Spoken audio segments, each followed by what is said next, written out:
세례 요한은 자기 시대에 엄청난 영향력을 행사하고 살았습니다. 이를테면 세례 요한이 말을 하면 당대의 헤롯 대왕도 떨었습니다. 바리새인 사두개인이 자신들의 죄를 회개하고 하나님 앞에 나왔습니다. 수많은 군중들도 죄를 자복하고 그에게 세례를 받으러 광야에까지 왔습니다. 심지어는 동족의 돈을 뜯어먹고 살아갔던 세리들도 세례 요한에게 어떻게 살아야 됩니까? 라고 물을 정도였습니다. 근데 이 사람 세례 요한은 군대의 조직을 가지고 있는 것도 아니고요. 재물이 많았던 것도 아니었습니다. 또 권력층에 있는 사람들과 줄을 잇대고 있지도 않습니다. 학문적인 탁월함이 있는 사람도 아닙니다. 어찌 보면 인간적인 기준으로 볼 때는 세상에 어떤 영향력도 행사할 만한 사람이 못 되었습니다. 그런데도 이런 사람이 당시 유대 사회를 뒤흔들어 놓을 정도로 영향력이 컸었습니다. 예수님께서요, 너희는 세상의 빛이다 라는 말씀을 하셨을 때 무슨 의도로 말씀을 하셨겠습니까? 찬란하게 빛이 나가지고 잘난 척하고 온 동네 사람들의 인기를 꺾고 이런 의도로 말씀을 하시지는 않았을 것입니다. 문자적으로는 세상이 어두우니까 세상이 좀 밝게 만들어라 하는 것이겠죠. 의미적으로는 사람들의 마음, 어두운 마음을 밝게 해 주어라 하는 것입니다.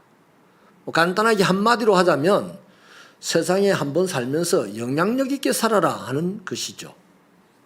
그래서 새벽기도 성도들 세상에 영향력을 행사하길 바랍니다.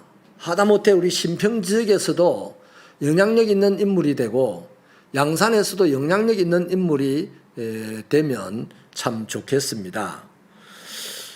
그러니까 그러니까 너희는 세상의 빛이다. 영향력 있는 인물이 되어라 이 말은 주님이 우리에게 주신 사명이기도 하고 축복이기도 한 거죠. 어떻게 하면 그렇게 되겠어요? 예수 믿으면요. 예수 다 믿었는데. 헌금 많이 하면요. 헌금도 많이 했는데. 예배 잘 드리면 예배도 잘 드렸는데.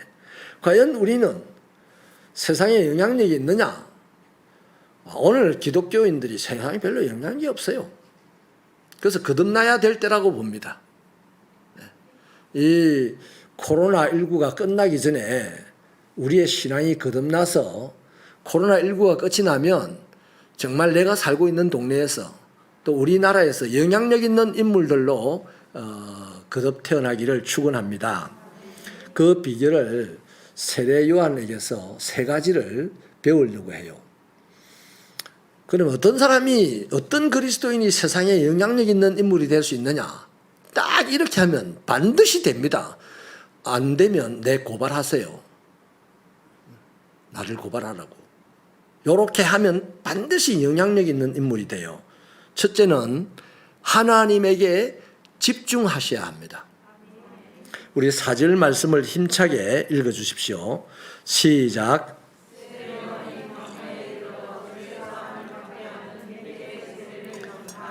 아멘.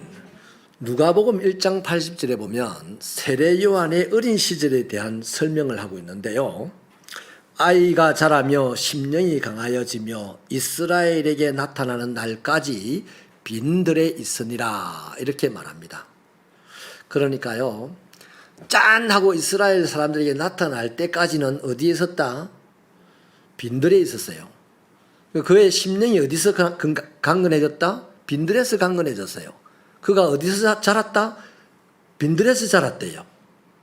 그러니까 여러분 짠 하고 나타나려면 어디 있어야 된다? 빈들에 있어야 돼요. 사람이 강해지려면 어디에 있어야 된다? 빈들에 있어야 된다는 거예요. 그런데 우리는 빈들에 있는 게 싫어. 엄마의 품 안에서 자라다가 짠 하고 나타나고 싶어 하는 거예요. 아니, 그건 개판 5분 전 되는 인생들만 그렇게 됩니다. 반드시 광야의 삶을 거쳐야만 강해지고 세상에 영향력이 있는 인물로 나타난다는 거죠. 이 광야라는 곳이 어떤 곳입니까? 광야는 두 가지의 큰 위험이 있어요. 하나는 곤충에서부터 맹수에 이르게 모든 생물은 내 생명을 순식간에 앗아갈 수 있는 위험천만한 곳이 광야입니다. 또 다른 하나는 그런 곳이기 때문에 사람들이 아무도 안 가려고 그래요. 그래서 광야에 들어가면 몹시 고독해집니다.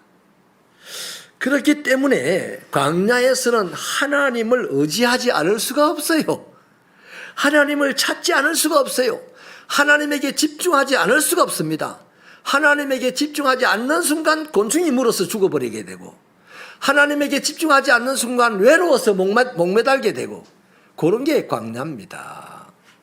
그러니까 광야에서는 하나님께 기도합니다. 광야에서는 하나님의 뜻을 배우게 됩니다.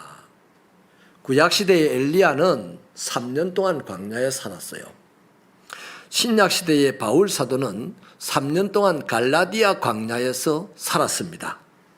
그리고 그들은 신구약을 통틀어서 세상을 변화시키는 위대한 영향력을 행사하는 사람들로 나타났어요. 요한도 이 광야에서 만들어진 하나님의 사람입니다. 세례 요한을 신학자들이 평가하기를 이렇게 평가를 하더라고요. 마치 사자가 표효하는 듯한 사람이었다. 그러니까 요한이 말씀을 전할 때 야성이 있었다는 얘기입니다. 제가요, 목사가 되고 난 다음에 가장 기분 좋았던 말을 하나 들은 게 있습니다. 그게 뭐냐면, 목사님 말씀을 들으면 거역할 수가 없어요. 목사님 말에 힘이 있어요 하는 말. 그 말을 듣는 순간 얼마나 제가 행복한지요. 그래서 더 열심히 설교하고 싶어지고 더 멋진 목사가 되고 싶어졌습니다. 그런데 또 한 엄청나게 기억하는 말이 있는데요. 이런 말이었습니다. 저 목사 말 잘하는 거 보니까 사기치겠다. 그 말도 같이 들었어요. 너무너무 슬펐어요. 힘이 쭉 빠지더라고요. 네. 여러분, 아무튼 이 사도 요한은, 세례 요한은 말에, 하나님의 말씀을 전하는 그 말에 야성이 있어가지고 그 말을 듣는 사람들이 아무리 강팍하여도 심령이 그냥 다 박살이 나버리는 그런 능력이 발휘되더라고요. 이런 거죠. 바리새인과 사두개인이 탁 나타났는데, 당시 모든 사람들이 바리새인 사두개인 신앙이 제일 좋고 하나님에게 축복을 제일 많이 받고 우리의 지도자다 이렇게 생각을 했었어요. 좀 날카로운 사람들, 좀 시대를 아는 사람들은 바리새인들을 보고 좀 욕을 하기도 했죠. 근데 바리새인이 나타나는 순간 다 아이고 하고 존경을 표했습니다. 그런데 바리새인 사두개인이 나타나자 이 세례 요한은 뭐라고 하냐면, 여러분을 보고 얘기하면 안 되겠어요. 야, 이 독사의 새끼들아! 이랬어요. 어떻게 이럴 수 있습니까? 담대함 때문에 그럴 수 있었어요. 세례 요한은 광야에 살면서 하나님에게 집중을 하니까 하나님께서 그 안에 담대함을 주신 거예요. 담대하게 하나님의 말씀을 전하니까 사두개인 바리새인도 변화가 되고 뭇 백성들도 변화가 되고 세리들도 변화가 되더라는 거예요. 하나님의 말씀을 전하면 사람의 심령에 불이 붙거나 사람의 마음에 찔림을 받아서 아파하는 일들이 일어났다는 겁니다. 그런데 이게 어디서 만들어졌다? 저거 집에서? 저거 엄마 품 안에서? 아니고요. 광야에서 이런 사람으로 만들어졌다 하는 겁니다. 사람의 지성을 바꾸는 일은 지식으로 가능합니다. 사람의 육체를 건강하게 하는 일은 체력 훈련을 통해서 가능합니다. 그런데 사람의 영혼을 건강하게 만드는 일은 아무리 지식이 많고 아무리 체력 훈련을 많이 해도 그거 안 돼요. 사람의 영혼을 건강하게 만드는 일은 오직 하나님의 영적 권세로만 가능한 겁니다. 그런데 이 영적 권세를 하나님이 누구에게 주시느냐? 공부 많이 하는 사람에게 주는 것도 아니고요, 체력 훈련 많이 하는 사람에게 주는 것도 아니고 하나님에게 집중하는 사람에게 이 영적 권세를 주는 겁니다. 그래서 그 영적 권세를 받으니 대단한 사람이 된다는 거죠. 모세를 보십시오. 궁정에서 왕자로 살 때 하나님의 영적 권세를 받았습니까? 아니잖아요. 광야에서 영적 권세는 주어진다 하는 것을 잊지 마시길 바랍니다. 여러분, 저도 여러분도 지금 광야 시대에 들어왔습니다. 코로나로 말미암아 언제 죽을지도 모르는 그런 무시무시한 시대에 우리가 들어가 있죠. 또 경제적인 위기가 찾아와 가지고 참 힘든 시대를 살고 있죠. 또 인간관계가 여러 가지로 깨어지는 시대에 들어와 있기 때문에 참 고독하죠. 틀림없이 이 시대는 광야 시대입니다. 그리스도인들은 광야 시대에 들어와 있습니다. 그러면 하나님이 너 코로나 때문에 죽겠냐? 내 고쳐줄게. 하나님 이러실까요? 그러는 실은 저 우상들 가운데 많이 있어요. 하나님은 그런 식으로 우리를 꼬시지 않습니다. 야, 코로나 때문에 힘드냐? 이 시대에 네가 할 일이 있다. 영향력을 행사해라 이겁니다. 경제적인 위기로 말미암아 힘드냐? 우리 하나님이 너 부자 되게 해줄게 이라는 하나님이 아니에요. 경제적으로 힘드냐? 힘들어도 영향력을 행사해라 이 말입니다. 이러는 분이 하나님입니다. 성경에 있는 하나님입니다. 근데 우리 지금까지 많이 쏟고 왔어요. 하나님은 우리 부자 되게 해준다. 하나님은 우리 병 고쳐준다. 하나님은 그렇게 하시려고 우리 하나님이 되신 분이 아니에요. 하나님은 우리를 세상에 영향력 있는 인물이 되게 하려고 우리 하나님이 되신 겁니다. 아멘입니까? 그렇기 때문에요, 이 시대가 너무 힘들고 괴롭고 죽을 것 같이 아프고 한다면 지금이 기회입니다. 하나님께 집중하세요. 제가 솔직한 얘기로요, 오늘 좀 회개했어요. 일부 예배를 7시 반에 드리는데 목에 가래가 생겨가지고 말이 자꾸 틀어지는 거예요. 소리가 갈라지는 거예요. 옛날에는요, 기도도 부르짖어서 했고, 막 설교도 구함을 지르면서 했고, 그냥 찬송도 그냥 금요능력 예배를 찬송도 엄청나게 했어요. 또 가끔씩 부흥에 나가가지고 막 고래고래 구함도 지르고 했습니다. 그게 목에 가래 생길 일이 없어서. 근데 지금요, 코로나 때문에 나타난 증상은 목에 가래 생겼어. 코로나 때문이 아니라 코로나로 인하여서 내 삶에 나타난 증상이 목에 가래 끼는 인생이다 이 말이에요. 정말 하나님께 죄송합니다. 코로나로 핑계 삼아서 코로나니까 위험하니까 온라인 예배 드리겠습니다. 이럴 때 광야이기 때문에 더 하나님에게 집중해야 될 텐데 온라인 예배를 핑계 삼아서 하나님에게서 멀리 저 멀리 떠나가고 있는 사람들이 이 한국 사회, 기독교 사회에 얼마나 많이 있냐 이 말이에요. 그러니 사랑하는 새벽교회 여러분, 이 시대에 하나님이 원하시는 것은 그리스도인이냐 세상에 영향력을 행사하라는 겁니다. 그 영향력을 행사하기 위해서는 하나님의 권세가 필요합니다. 하나님의 권세는 그냥 주시는 법이 없어요. 하나님에게 집중하는 사람에게 주십니다. 그가 불황무식한 자라도, 그가 병든 자라도 하나님에게 집중하면 하나님은 영적 권세를 주셔서 그로 하여금 세상에 영향력을 행사할 수 있도록 하시는 분이 하나님이십니다. 그러니 새벽교회 성도 여러분, 거듭나십시다. 지금까지 신앙생활은 우리 마귀에게 쏟고 해왔어요. 마귀는 그럽니다. 힘들지 내가 힘 안 들게 해줄게. 아니요. 하나님은 힘들지 영향력 행사해라 이럽니다. 하나님에게 집중하셔서 영적 권세를 얻으시는 저와 여러분 되시기를 축원합니다. 두 번째는요, 자기 삶의 형편에 개의치 않아야 합니다. 영향력을 행사하는 그리스도인이 되려면 내가 부자로 살든 가난하게 살든 그것에 개의치 않아야 된단 말이죠. 6절을 우리 힘차게 읽어봐 주시겠습니다. 6절 말씀 시작.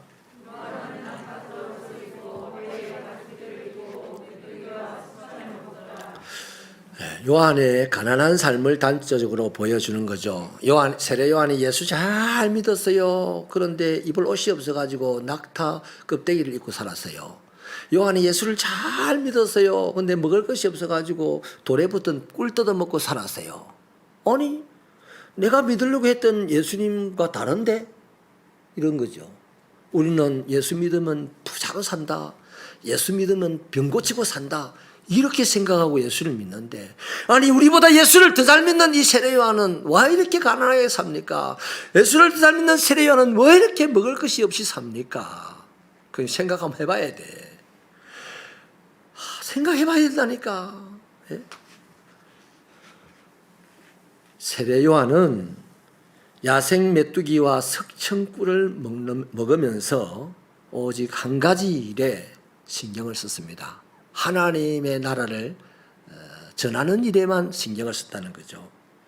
사실 요한은 명망 있는 제사장 집의 독자입니다. 외아들이에요. 그렇기 때문에 재물을 모은다든지 권세를 얻을 수 있는 환경이 잘 조성되어 있는 사람이었어요. 그러나 요한은 먹고 살고 권세를 잡는 그런 문제보다는 하나님의 나라를 전하는 일을 훨씬 더 중요하게 생각했다는 겁니다. 그래서 자신의 인생에 더 귀중한 일을 위하여 덜 중요한 일을 버린 것입니다. 욕을 가르치려고 낙타털 옷을 입고 석청을 먹었다는 말을 적어놨어요. 낙타털 옷을 입고 석청 먹었다는 사실이 중요한 게 아니에요. 그 말 안에는 뭐가 있냐면 하나님의 일을 자신의 삶의 일보다 더 중요하게 여겼다는 얘기입니다. 먹고 사는 문제보다도 하나님의 일을 하는 것을 더 중요하게 여길 때에 하나님은 영적 권세를 그 사람에게 주는 겁니다. 여러분, 마음은요, 우리의 마음은 진공 상태를 싫어합니다. 반드시 무언가로 채워지게 되어 있습니다. 가득 채워지게 되어 있습니다. 그래서요, 육신의 사람들은 외형과 가식과 허영을 끝까지 채우려고 애를 쓰죠. 그런데 하나님의 사람은 자신의 속을 하나님의 사랑과 기쁨과 진리로 채우려고 온통 애를 씁니다. 하나님의 사랑과 기쁨과 진리를 채우기 위해서 자기 안에 있는 다른 세상적인 것들을 끊임없이 끄집어 던져버리려고 애를 씁니다. 그것을 보시고 하나님께서는 니야말로 믿음 있는 사람이구나 하고 하나님의 권세를 채워주시는 거예요. 할렐루야. 이런 차원에서 세례 요한은 모든 외형적 치장을 거부했다는 겁니다. 자신의 내면을 주님에 대한 소망으로 살찌우는 것만 오히려 신경을 썼던 거죠. 그렇기 때문에 그를 만나는 모든 사람들의 눈에 세례 요한이 사람 요한으로 보인 게 아니고요, 그리스도로 보인 거예요. 그래서 사람들이 헐벗은 그 사람들에게 구름대처럼 몰려드는 겁니다. 지식을 채우고 물질로 가득 채우고 이러면 내가 예수 믿고 복을 많이 받았어요 이러면 사람들이 많이 몰려들 것 같습니까? 아니요. 내가 예수 믿고 권세를 잡았어요 이러면 몰려들 것 같습니까? 아니요. 우리는 지금 이런 착각 속에서 지금까지 신앙생활을 해온 겁니다. 저와 여러분도 살다 보면 우리 인생을 치장해야 될 때가 많이 있습니다. 그러나 무엇보다도 주님의 일에 먼저 집중하는 여러분이 되시기를 축원합니다. 우리의 1차적인 관심이 먹는 것, 입는 것, 마시는 것이 아니라 주님의 일때에 주님은 우리에게 권세 주십니다. 예수님이 뭐라고 하셨습니까? 너희는 먼저 그의 나라와 일을 구하라. 그리하면 이 모든 것을 너희에게 더하실 것이다. 이랬어요. 근데 우리는 그거는 당신 말이고요. 그거는 예수님 말씀이고요. 나는요, 나에게 먼저 이 세상의 모든 것을 주세요. 그러면 나는 하나님의 나라를 구할 것입니다. 하나님 나에게 모든 것을 주세요. 그럼 나는 내 목숨을 드리겠습니다. 사기꾼 같은 소리를 하는 거죠. 하나님이 원하는 말씀은 그게 아니에요. 내 목숨을 드립니다. 이러면 하나님이 내 목숨 살려주시고, 내 재산 드립니다. 하나님은 내 재산을 더 풍성하게 해주시는 거예요. 아멘. 이런 설교하는 목사가 별로 없어요. 이런 설교 좋아하지 않잖아요. 하나님은 부자되게 해주십니다. 하나님은 병 고쳐주십니다. 이래야 사람들이 몰려들 텐데 우리 새벽에 사람들이 안 올 것 같아. 그런데 분명하게 말씀드립니다. 이게 진짜 하나님의 말씀이에요. 하나님이 원하는 거예요. 내 잘 먹고 잘 입고 잘 사는 것에 관심 두기보다도 하나님 나라 일에 더 관심을 줄 때 하나님은 나를 먹이시고 입히시고 재우신다 이 말이에요. 그러니까 여러분, 세례 요한은 하나님의 나라의 일을 선포하기에 자신의 삶이 좀 불편한 것을 감수했다는 겁니다. 그런데 보통 그리스도인은요, 자신의 불편한 것들을 해결하기 위해 하나님을 믿는다고 그래요. 그래서 평생을 믿어도 불편한 게 해결이 안 돼. 또 하나님도 별로 신통치 않은 것 같아. 거듭날 수 있기를 축원합니다. 세 번째는요, 겸손해야 합니다. 우리 7절 8절을 읽어주십시오. 시작.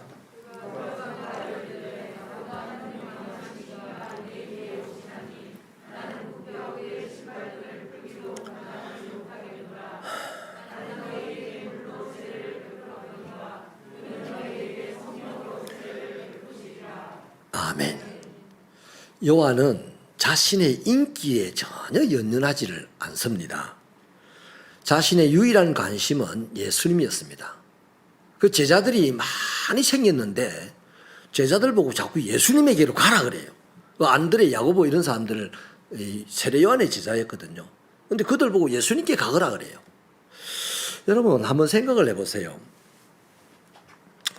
지금 사람들이 구름대 벌떼처럼 몰려 들어와서 세례 요한을 보고 막 그리스도라 하고 막 이렇게 합니다.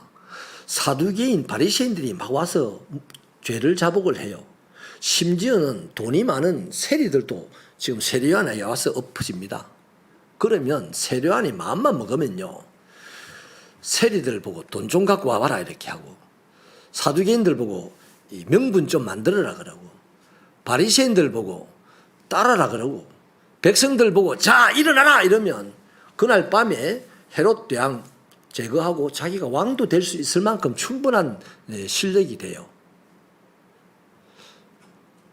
만약에 세례 요한이 인기에 집착을 했다면 얼마든지 그럴 수도 있을 만큼 실력이 됐다는 얘기죠. 그런데 세례 요한은 그런 거에 전혀 관심을 두지 않습니다. 오히려 예수님을 자기보다 능력이 많으신 분이라고 자꾸만 소개를 해요. 나는 그리스도가 아니다. 내 뒤에 오실 리가 있다. 소개를 해요. 그리고 자신을 얼마나 낮췄냐면 이래요. 나는 그분에 비하면 그분 신발끈을 풀 수 있는 주제도 못 된다 그래요. 이 말은 당시 신발끈은 종이 주인의 신발끈을 풀고 묶어주고 하거든요. 그러니까 나는 예수님의 종들의 레벨에도 들 수 없는 사람이다. 이래. 그렇게 자기를 표현을 하는 거예요. 여러분, 힘 있는 자가 세상을 변화시킬 것 같습니까? 아닙니다. 많이 배운 사람이 세상을 변화시킬 것 같아요? 그것도 아니에요. 세상을 변화시키는 사람은 내 가정을 변화시키고 싶어요. 그러면 내가 겸손해지면 변합니다. 우리 교회를 변화시키고 싶습니까? 내가 그러면 안 돼. 이런 사람이 변화시킬 수 없는 거예요. 겸손한 사람이 변화시킵니다. 세상은 누가 변화시킨다? 권세 있는 자가 변화시키는 게 아니고요. 겸손한 사람이 세상은 변화시키는 겁니다. 이걸 잊지 마시기를 축원합니다. 근데 이 시간에요, 꼭 귀담아 들으셔서 이거를 꼭 새기고 사세요. 이제부터. 이 겸손은요, 어디서 생겨나는 겁니까? 나는 이제 겸손하게 살아야지 결심하면 겸손해집니까? 절대 불가능합니다. 겸손은요, 예수님에게 집중하면 예수님이 은혜로 주시는 힘입니다. 이게 겸손이에요. 다시 말씀드립니다. 겸손은 예수님에게 집중을 하면 예수님이 은혜를 주시는 힘이에요. 제가 이렇게 겸손을 힘이라고 표현하는 이유는요, 겸손해지면 열등감이 사라져요. 겸손해지면 비굴한 것이 사라져요. 겸손해지면 사명을 넉넉히 감당해낼 수 있게 됩니다. 이게 힘이죠. 이런 힘을 발휘하는 사람이 세상에 어디 있습니까? 겸손하면 이게 가능해요. 그래서 겸손한 자에게 주어지는 보상이 재물과 생명과 영광이다 했지 않습니까? 세례 요한은 살아가면서 열등감을 보인 적이 한 번도 없어요. 낙타털 옷을 입었어도 열등감을 보이지 않았습니다. 가난하게 살았지만 비굴하게 살지 않았습니다. 전혀 비굴하게 보이지 않았습니다. 대신에 자신의 사명을 알고 오직 그것에 집중하면서 담대하게 사명을 감당했습니다. 요한의 삶에서 사람 요한의 모습이 보입니까? 그런 것 같으면 사람들이 거기에 안 몰려들었겠죠. 요한의 삶에서 요한이 아니라 예수 그리스도의 모습이 보이니까 사람들이 거기에 몰려든 겁니다. 요한은 예수님에게만 집중했죠. 자신의 삶의 형편에 전혀 개의치 않았죠. 겸손하였죠. 그래서 예수님이 요한을 보고 뭐라 하냐면 여자가 낳은 사람 중에 제일 큰 자다 이렇게 이제 칭찬을 해주잖아요. 그런 겁니다. 가만히 보고 있다가 이 사람 나를 높이는구나. 그래서 주님이 높여주신 거예요. 할렐루야. 결국 요한은 세상 어떤 방법으로도 얻을 수 없는 영적 권세를 얻었습니다. 문제는요, 오늘 우리들이에요. 우리들 예수를 잘 믿습니다. 근데 예수를 잘 믿는 의도를 딱 해부를 해보면 그래요. 영적 권세도 내가 가지고, 세상에 있는 가치 있는 것들도 내가 다 가지고, 세상 것도 가지고 하나님의 것도 가지려고 하니 하나님이 빨리 그럽니다. 둘 중에 하나를 가지라래. 세상 것을 버려야 내가 내 것을 채울 거다 이러는 거예요. 그런데 우리는 끊임없이 아니요, 나 세상 것 못 벌어요, 하나님의 권세를 얻어서 세상 것을 더 채워야 돼요. 자꾸 이러한 의도를 가지고 신앙생활을 하니까 오래 예수를 믿어도 재미가 없어요. 진리를 알지니 진리가 너희를 자유케 하리라. 사랑하는 여러분, 광야의 삶을 통해서 세례 요한이 우리에게 보여준 신앙생활은 딱 세 가지입니다. 하나님에게 집중했다. 자기의 삶의 형편에 개의치 않았다. 겸손했다. 그걸 보시고 하나님이 권세를 주시니까 그 권세에 의해서 사람들이 요한에게 몰려들인 거예요. 그래서 요한은 세상을 움직이는 영향력이 있는 인물이 되었다는 겁니다. 우리의 신앙생활이 이렇게 거듭나기를 축원합니다. 우리 교회 안에서 겸손하게 신앙생활을 하십시오. 오늘 자신의 삶의 형편이 가난해도 그것에 여의치 마시고 주의 일에 집중하세요. 그리고 모일 때마다 사람들에게 막 눈 돌리지 마시고 하나님에게 집중해 보세요. 반드시 하나님은 영적 권세를 주시고, 그럼 그 사람은 반드시 이 지역 사회에서 영향력을 행사하는 인물이 되고도 남음이 있습니다. 우리가 살고 있는 이 시절은 틀림없이 광야 시절입니다. 이 코로나는 기회입니다. 하나님에게 집중할 수 있는 기회예요. 또 내 형편과 처지를 여의치 마시고 하나님의 일에 열심을 내어 보십시오. 그 하나님의 일을 할 때 겸손하게 해 보십시오. 반드시 우리가 생각하는 것보다 훨씬 더 큰 인물이 되어서 세상을 호령하는 자가 될 줄 믿습니다. 그리스도인은 세상을 이기고 차지하고 다스리는 자가 되어야만 합니다. 이런 새벽교회 성도들이 되기를 축원합니다. 하나님 도와주십시오. 우리의 신앙이 거듭나기를 원합니다. 우리의 생각이 거듭나기를 원합니다. 예수 믿고 세상에서 잘 되겠다는 생각을 버리고 오직 예수에게 집중하고 오늘의 내 형편에 여의치 말게 하시고 겸손하게 살아서 하나님이 주시는 권세로 세상에 나아가 만 사람에게 하나님을 보여주는 그런 멋있는 그리스도인 되게 하여 주시옵소서. 예수님 이름으로 기도하옵나이다. 아멘.